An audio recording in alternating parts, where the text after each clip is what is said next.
Hello mga mamshi! Welcome to our podcast, Caffeinated Motherhood. Cheers!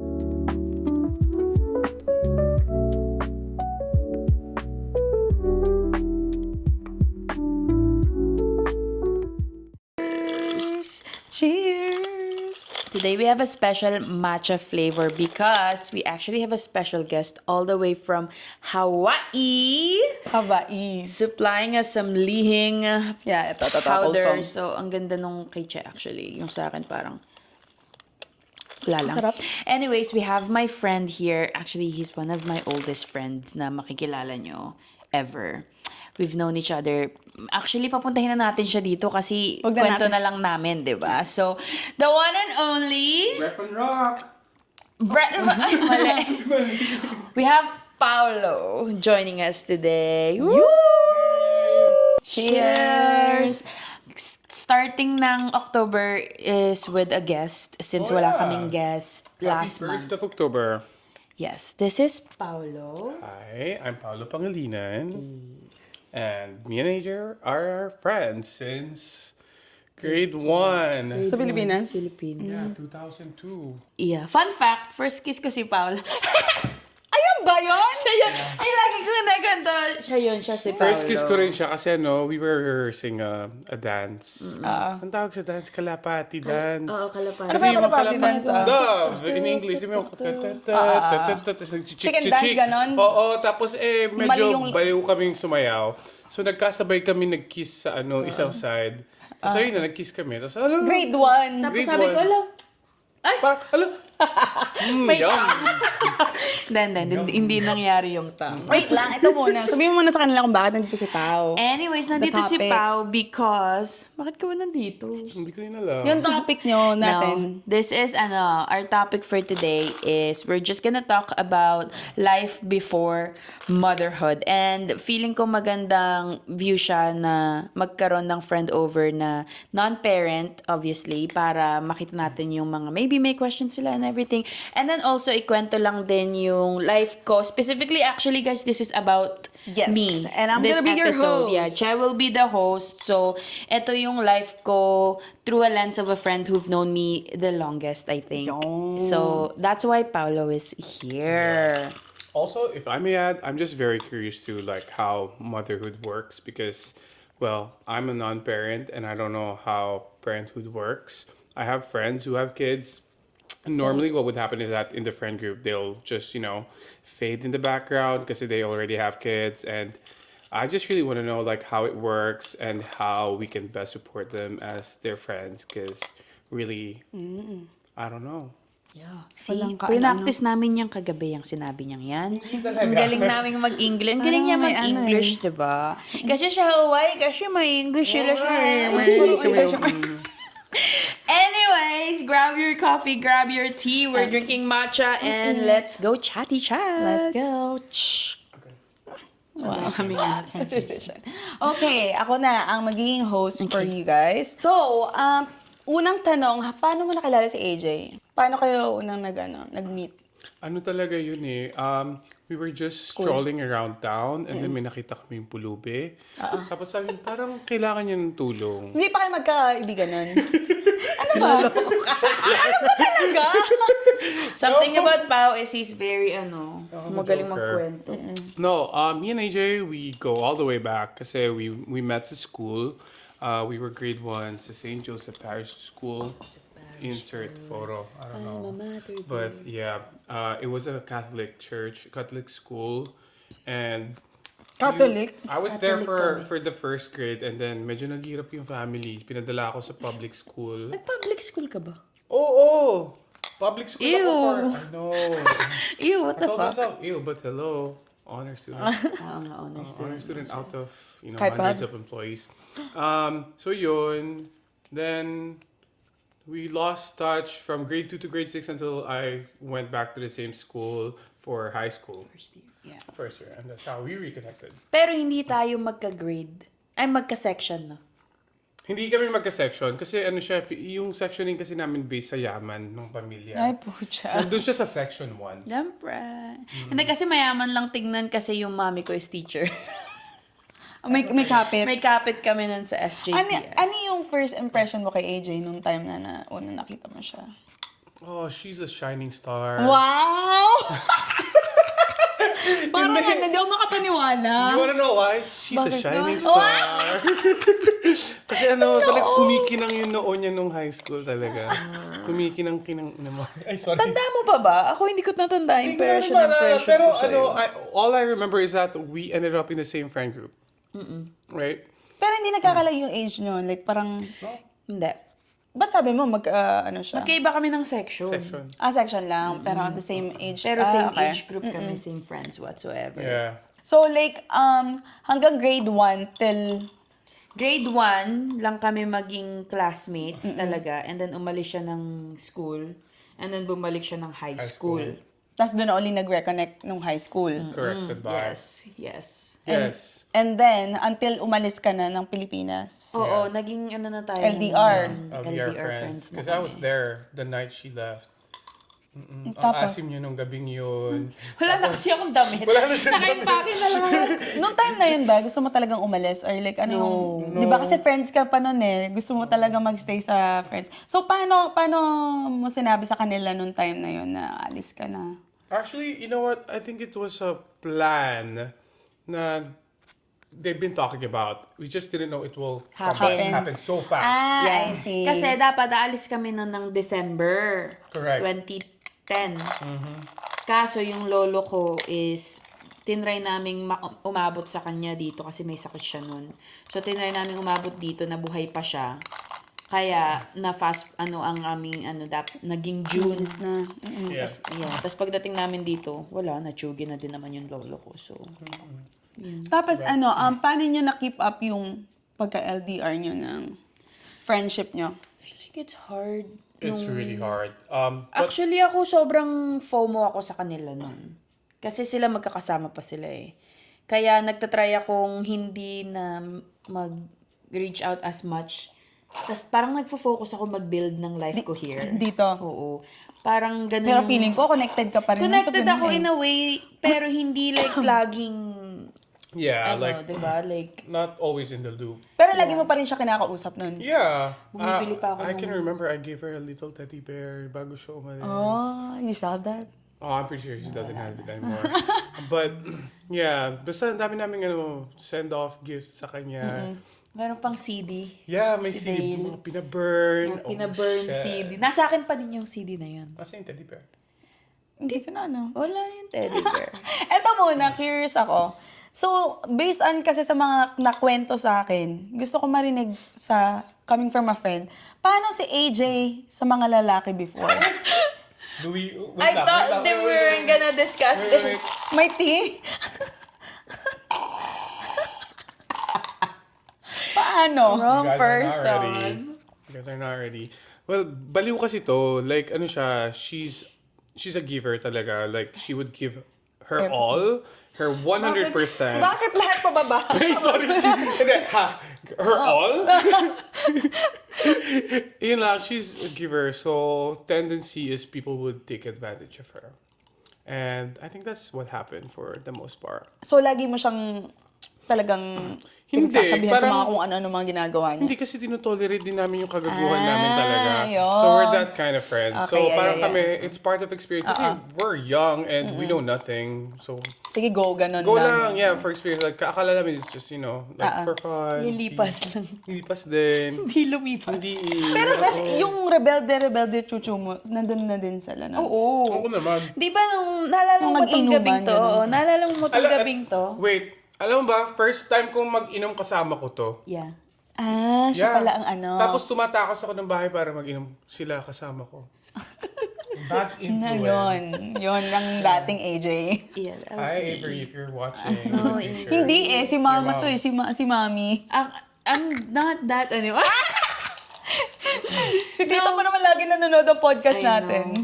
Alam naman ni mami to. Anyways, may one gabi na lasing ako. And then, yung current, obsession ko. Ano? Current obsession ko at the time, parang may bagong Sino? girl na. Ha? May ano? Ano? May bagong girl na. Si kuya mo. Yeah. Tapos, Eh, nagiinom kami kila Enchong to. Oh. Nandun ka ba nun? Teka lang, are we talking about the same guy? Si EJ. Bleep, bleep. Bleep. Oo. Okay. Sila na ni Athens. Mm. This one, that night, lumuluhod-luhod ako. Kanino ka lumuluhod? Lumuluhod ako saan ba ako lumuluhod nun? Basta lumuluhod ako kasi pinapauwi na nila ako. Talagang hinahatak na nila ako pauwi. Ganong ka-intense ang aking... Ganun ka-give ka talaga sa pag-ibig. Kaya pala... Tanga siya. Yun lang. Bottom line. Tanga talaga siya sa love. That's why we were so happy when, when she introduced TJ to us. We felt safe. In a sense that we know that this guy would take care of her and would not take advantage of her. Because we saw the sincerity the first time that we met TJ. And it's never... it's something that we never saw from all the previous guys. No shade to the previous guys if you're watching. But be like TJ. Wow. Pero like, this one was like, nung umuwi kayo ng Pilipinas kayong dalawa? 28. Yeah.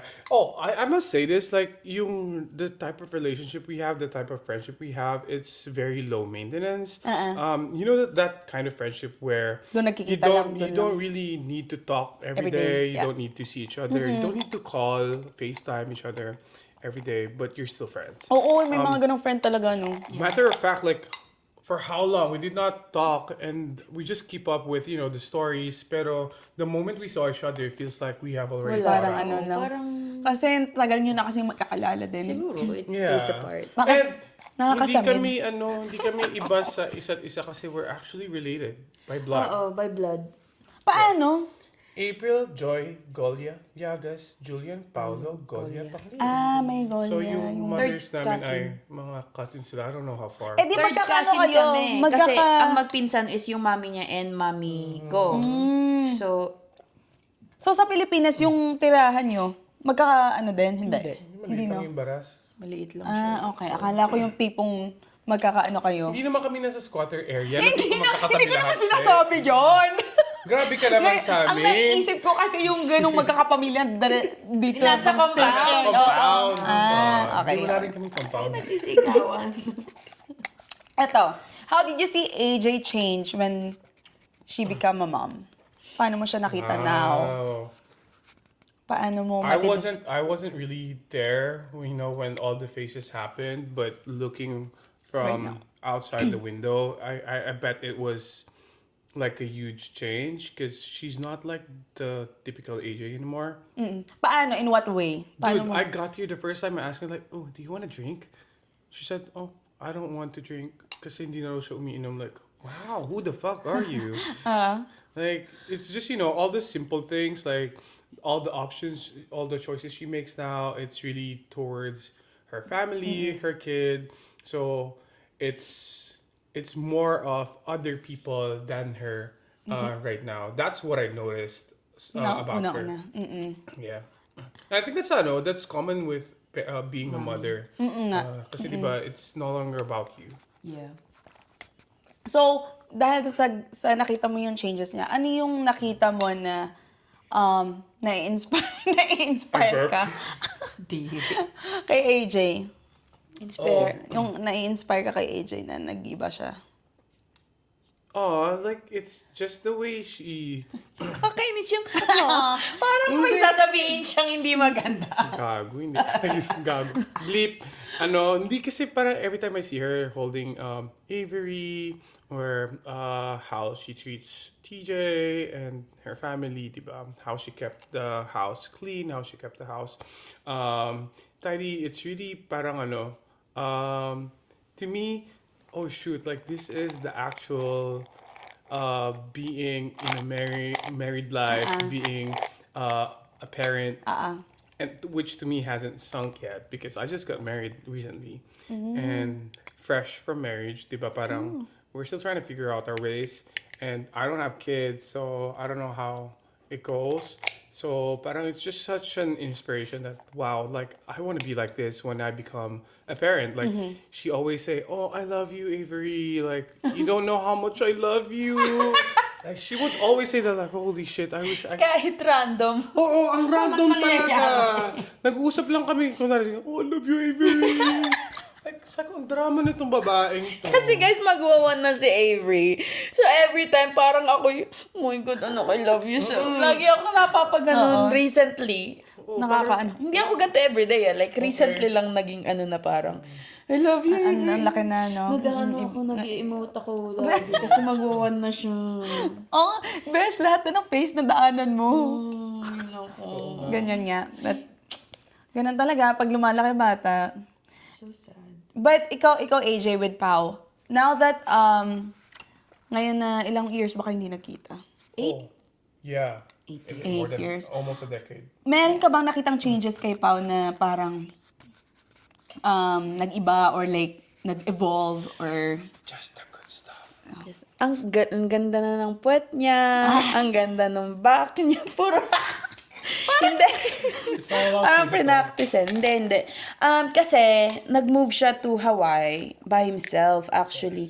Lagi kong, pag nakikita ko yung mga stories niya, lagi akong hanga kay Pao wait, sorry. Recently lang nag-move ikaw sa Almost 2 years ago. years ago. okay. That's why I remember kasi alam ko na sa Philippines siya eh. Tapos ngayon, Hawaiian, ano na siya? Camerdo. Hawaiian breed na siya Okay, ngayon. So, ever since before naman, actually, ever since before, lagi kong nilulook up si Pao as like, sana meron akong the same determination tsaka yung confidence as Pao. Kasi parang, kayang-kaya niyang i-ano yung sarili niya in a way na you won't see anything na parang, ang daming iniisip dito siguro sa isip ko. Ang galing niya lang mag-present ng sarili niya. Tapos, nung nag-move siya sa Hawaii, parang, nag-ano na, ngayong ang dami na naming, ngayong nakita uli kami, parang, sobrang nag-evolve na siya talaga into like a Pokemon. Anong klaseng Pokemon? Parang si Pikachu na siya. Hindi. No, like yung, alam mo yun, parang dati nilolook up ko na siya before. Ngayon, mas parang naano pa ako in a way na, grabe yung maturity na nadala sa kanya nung, syempre paglipat mo sa ibang country, di ba? Wala kang kakilala, wala kang ano.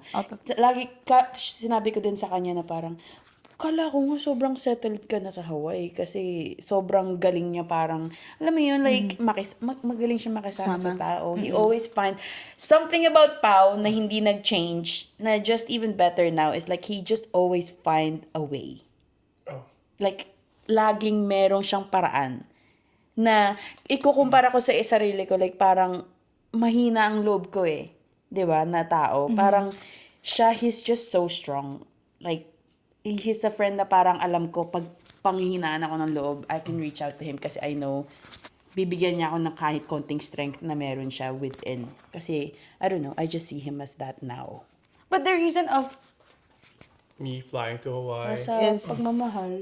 Out of love, yeah. Okay. So I moved to the US because yung fiancé ko at the time, ay taga-US. So, yeah. So, kayo na, nasa Philippines ka. Yeah. And then, Pandemic love story. wow. Tapos doon ka na nag-move and then doon ka na nag-settle and nagpakasal na lang kayo doon sa Correct. Hawaii. Pero initially, doon talaga siya nakatira. Yes. Taga-Pilipinas siya. Tapos nag-move lang siya sa US kasi na-petition siya ng dad niya. And then, Oh my gosh, what a love story. yes, I love know. it. Alam mo, meron akong ginawa before. Yeah. Wait, I'm a classic case of isa na naman pong kababayan ang nakaahon sa kahirapan. Para silang yung pangalan. si Nadine and yung show na yun? Si Nadine and James. On the wings of The Wings of Love, oo. Pero sila love OFW talaga nila kami. isa't isa. Ayaw nga. Now I remember that story. Ang galing. Kasi di ba, nung nagpunta ikaw ng Hawaii, wala pa siya noon. Wala pa siya noon. Nasa okay, Philippines pa siya noon. That's why I was like wondering, bakit 8 years. Oo. Tapos, hindi kayo nagkita sa Hawaii. Okay, that makes sense. Okay. What something about AJ that people might not know but should? Ooh. Lagi po itong nakapaa. Alam mo, napapansin ko nga din, gustong-gusto na... Hindi nyo nakikita kasi di ba, video lang. Pero growing up, alam niyo yung street namin, di ba sa Pinas sobrang init?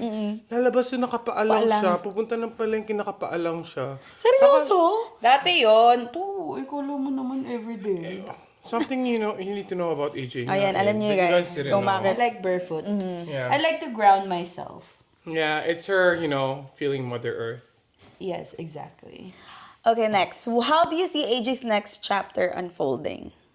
Oh, like definitely, at least 3 more kids. I want 4 pamangkins from her. I don't know, like, Ano yun? I know AJ loves to travel a lot, and I kind of wish that they could do that still in the future. Because I don't want her to feel like, being a mom, she needs to pause her life. So that's something that I want her to pursue even more. So I keep encouraging her, like, oh, you know what? Avery is actually free to ride a plane for up until 2 years Years old. old, So you might as well take advantage of Oo that. nga.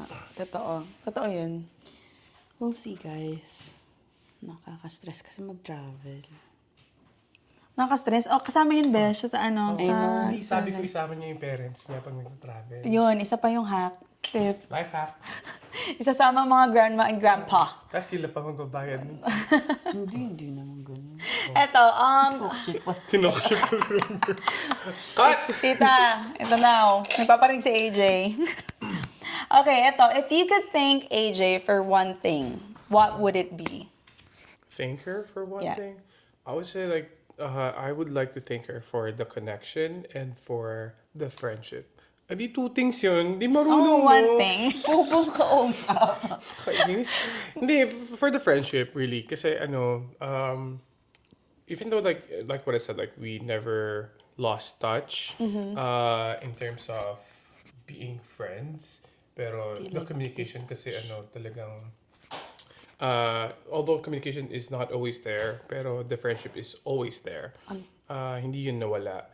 And I don't think it will ever disappear. Like, even though, Tagal na din eh. you throw so much shit in front of us, I feel like, we're gonna just go through it together. That's true. That's the beauty of our friendship. Wow. Ito, that makes me think, nagkaroon na ba kayo ng conflict and hindi kayo nag-usap for a long time? Or I don't like, think we anything? ever fought. Siguro Yeah. hindi nga tayo ganun ka-deep na friends kasi never tayo nag-away. Gusto mag-away? Hindi naman sa ganun ba yun? Yun lang, napaisip lang ako. Never really. Na hindi kayo never fought. nag-usap, yung mga ganon. Hindi. Wala. Talaga? Very ang friendship namin. Easy lang. Low Low maintenance. maintenance. Yeah. Oo. Ito ba, siya yung sa pinakahuli. Ano yung... Ay, ako, may tanong ako. Ano yung, like, let's say, going back to, like, previous years, bago pa ako, let's say, fresh na pag-alis ko, ano yung, mayroon ka bang in-expect na, si AJ, nung umalis ako, like, parang, si AJ mabubuntis yan, or si AJ magiging ganito buhay niya. Ano yung assumption mo sa magiging buhay ko nung umalis ako? Actually, wala. Like, I just don't expect anything from you kasi... Wala daw siyang pakialam sa'yo. Hindi naman sa wala akong Expectation. pakialam. Pero Hindi mo kasi, na lang inisip yun. kilala ko siya na like, she's a fighter. Even though ganyan yan, na mahina yung loob. Pero hello, palaban kaya to sa amin. Nangaaway nga yan eh.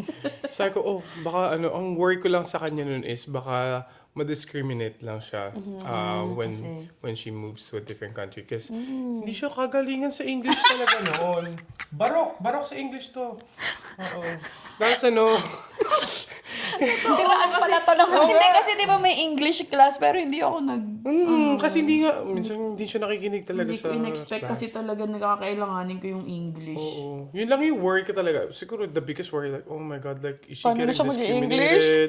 Yeah, paano na yung life niya doon? Minsan nga, during the first few years, like, oh, AJ, marunong ka ba mag-English? Ganun yung mga check-ins namin, like, just want to make sure that she's, settling in okay. But, ano nga yung question? Assumption. Assumption. Yun lang. I didn't really have any assumption in life. Like, even though sa other friends, like, you do whatever you want to do in life. Yeah. I'm still just gonna be here, supporting on the sideline, supporting you at the back. That's amazing. Nag-uusap kami nung about sa topic ng podcast like the other night. Tapos, parang napag-usapan namin like between friends like non-parents friends versus like kami kunyari ni Che, like iba na talaga yung bond namin kasi parang we're going through this phase of life na meron kaming little chikiting na ganyan. And then, meron akong mga friends din, syempre, na wala pang kids, ganyan-ganyan. Tapos, pinag-uusapan namin ano yung interesting pag-usapan between the two. Kasi, nabanggit niya nga na parang, meron, kunyari, kunyari, let's say, wala pa akong anak, tapos, i-invite ko ba, like, meron siyang thoughts na i-invite ko ba si Che? May baby. Anong gagawin ko? So, like, parang, talk about that more, I guess. Oh yeah, I'd love to that talk makes about sense. that. Yeah, kasi sa akin it's always like a question mark. Like, kasi it's like sa friend group namin, actually in all friend groups, merong laging isa na merong kid na, and the question is always, should we invite her? Kasi di ba may anak na siya? So what if baka hindi siya available? So parang to us nagiging ano siya parang Question not mark? really like, yeah, it's a question mark. And then I kind of noticed that if you have a kid and you have a friend group, you kind of fade in the back kasi you have different priorities. And I also noticed that when you get when you get into that phase na meron ka ng mga kids, you start hanging out more with the same people like who also have kids. Yeah, totoo. And then less of the people you used to hang out with. So my only question is, and I care about my friends so much, and I don't want to lose touch with my friends who have kids. So my question to you guys, I'm hosting this podcast now, is Ang galing niya, di ba? Ang galing niya magano. Wala lang, guys. Ayan. Ayan yung mga kung bakit ko siya tinitingala. Magaling siyang gumanyan. Anyways, go on. So my question to you guys is, as a non-parent friend, how can I best support you in your new life, and how can I not make you feel alienated in the friend group moving forward? Kasi yun talaga yung biggest worry ko na, bakit may anak, baka may anak na sila, baka hindi na sila maka-hang out. Just like before. Ako na. Sa akin, feel ko, just keep asking, keep showing up, and parang more grace and understanding, I guess. Kasi pag for us, it's up to us naman if we're gonna say yes or no. Parang, do I have anything to do this day? Or do I have time to make time for you? So like, I think yung mga na-appreciate ng mga moms is like, yung walang sawang Pag-invite. pag-i-invite. Yun lang. Pero at saka mga walang sawang naiintindihan yung mga priorities natin. Kasi parang mga friends din kami nito na invite ng invite, kahit ilang no, invite pa rin ng invite. Tapos parang understand lang sila na parang they have their own priorities, ganyan-ganyan. So, as a mom, dun namin na-appreciate yung friendship na parang, wow, ang strong ng friendship namin kasi parang he keeps inviting me kahit hindi ako nag-show up. Parang wala lang, parang naiintindihan lahat. I think yun yung number one for me na sagot dun. Like, huwag kang magsawang mag-invite. Just like, parang go with the flow lang. Yeah. Ako din same. Pero like, ang pinaka-favorite ko is like, pag may nagsasabi sa akin, whatever's easiest for you. Kasi parang, hindi ko naman sinasabi na it needs to revolve around me. Pero like, if the plan is like, kunyari, flexible naman siya na pwedeng dito sa bahay. Right. Instead na ako ang lalabas. Yung mga ganong klaseng kind of like, is like, parang mas madali for me to say yes to a hangout na ang in the back of my head is like, oh, they're adjusting for me in a way para lang makasama ako. So, I cannot at least just say yes, ganyan. Kasi pag yung kunyari aalis, tapos ang alis is like 9, 10 p.m. na. Syempre, no na kagad sa akin yun kasi bedtime na ni Avery yun. Pero kapag sasabihin nila, oh, what time works best for you? Yung mga ganong simpleng, what time works best for you? Well, ganyan. Or like, oh, where are we gonna go? Oh, whatever's easiest for you. Yung mga simpleng,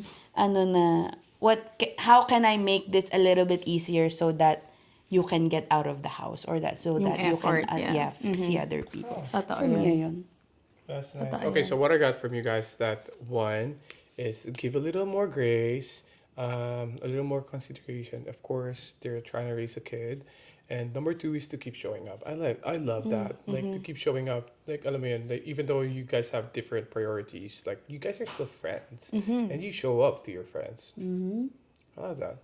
Also, okay, I guess my last question is, this podcast is all about motherhood, and I am a non-parent. So, what is one lesson you guys want to say or want to give to people who are not a mother or a father who are non-parents, basically? Hindi ko naisip yan, ah. Ako din, di ko naisip. Lesson Yeah, or Advice? maybe advice or words you have for them. for non-parents? Yeah. Ako siguro, don't get pressured. Kasi, I don't know, one thing about our culture is like, kailan ka magkakaanak? Kailan ka magkakaanak? Diba? Like sobrang isip na. Tapos meron pang, ako, I'm so guilty about like, playmate. Lagi akong gumaganon sa mga friends namin na wala pang Anak. anak. And ang sa akin is, I think, the best thing you can do is just don't get pressured dun sa mga ganong comments ng mga tao. Kasi, iba't iba eh, di ba? Marami kang kinoconsider minsan.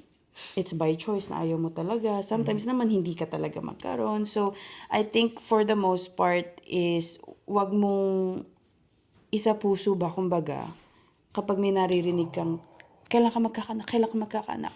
Kasi ako as an overthinker, if let's say, kakaasawa lang namin ni TJ and ayoko pang mag-anak talaga, tas ang naririnig ko, kailan ka mag-aanak. Feeling ko the next is like, mag-aanak na ako para matapos na yung kailan ka mag-aanak. Kahit hindi pa ako ready, di ba? Alam mo yun, like parang marami siyang pwedeng mangyari eh. So, pag nakaano ka, wag ka lang magpapapressure sa ganon. Wait till you're super ready na din. Wag, wag lang as like a social, Like social pressure. Yeah, social pressure. Kasi it's everywhere right now. Right. Ako, hindi ko maisip.